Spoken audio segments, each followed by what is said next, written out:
In tonight's update of our Beyond the Medals series, you cannot race the sport we're going to discuss without an icy serpentine 1,500-meter course to corral you in your sled. There's also no luge facility within driving distance of our area or even Southern California. But that didn't stop someone like our featured guest tonight, who has his own connection to our own Wave Sports reporter, Dusty Baker. It's his dad, Jon, and he's sharing how chasing a dream provided amazing experiences along the way. You're trying to picture where you're going way ahead. You know, you don't realize that you're going 65, 70 miles an hour, and seeing where you need to enter a curve, where you need to exit a curve, where you need to be right down the middle, because you want to find that perfect line to get down the track as fast as you possibly can. Controlled speed. That's the name of the game in luge. It is an icy sport, one Jon Baker would not have thought to try, having grown up in sunny Southern California.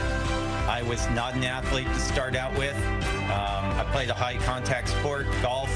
It wasn't until Jon's brother channel surfed to catch the 1984 Winter Games in Sarajevo that something clicked. Enough so that Baker found out then competitor Bonnie Warner lived 30 minutes away. So he combed through the phone books and cold called her house. Her mom said, well, when Bonnie gets back, she's going to do a camp up at Stanford, because she went to Stanford. And so I said, cool. So I went up to Stanford and I tried her little mini camp. That trip inspired Baker to try a summer camp out in a prior Olympics host town, Lake Placid, New York. Back in 1984, as a fresh college graduate and a late bloomer in this sport, he remembers telling his parents he was laser focused on a chance to qualify to Canada in 1988. Like any other father would ask, so what are you going to do with your life? And I said, I'm going to go luge. And he said, you're going to go do what? I put everything I had into it, and I found that, you know, I could be competitive. I worked extremely hard. Fast forward to Jon's time back training in New York. He figured with fewer doubles teams, they'd have a greater shot at qualifying that way. So he spent days and weeks training with his partner, Bob Thomas. At this time of year, there's no snow in Lake Placid, just grass and sunny hills. So Baker says their Russian trainer, known legend in the sport, Dmitry Feld, rolled out what most outside observers would call an unconventional training program. And so he would have us put our partners on our back. We would run up the stairs, spin around as we ran across the bridge itself, and then run down the stairs with our partner on our backs. And we asked Dmitry, why in the world are we doing this? We're going to kill ourselves. And he said, well, when you crash, I don't want you to be dizzy. I want you to make sure that you come out of it quickly and get back on your sled. That they did, over and over again. Jon later describes how in luge, riding solo or not, the launch at the start is critical.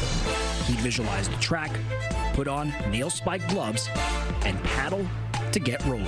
That's going to compound as you go down the track. If you have a lousy start in the beginning, to try and make up that time is going to be impossible. You've got to nail your start, and then you've got to nail the track. And at full speed, Baker says, luge duos develop a subtle language all their own. One partner holding handles, while the rear luger, in this case Thomas, clasps onto the loops stitched to Baker's suit. We're not talking to each other because things happen too fast. And so my subtle head movements will tell him what's coming up. The G-forces can be quite heavy on your head, and so you need to have really good core and neck strength.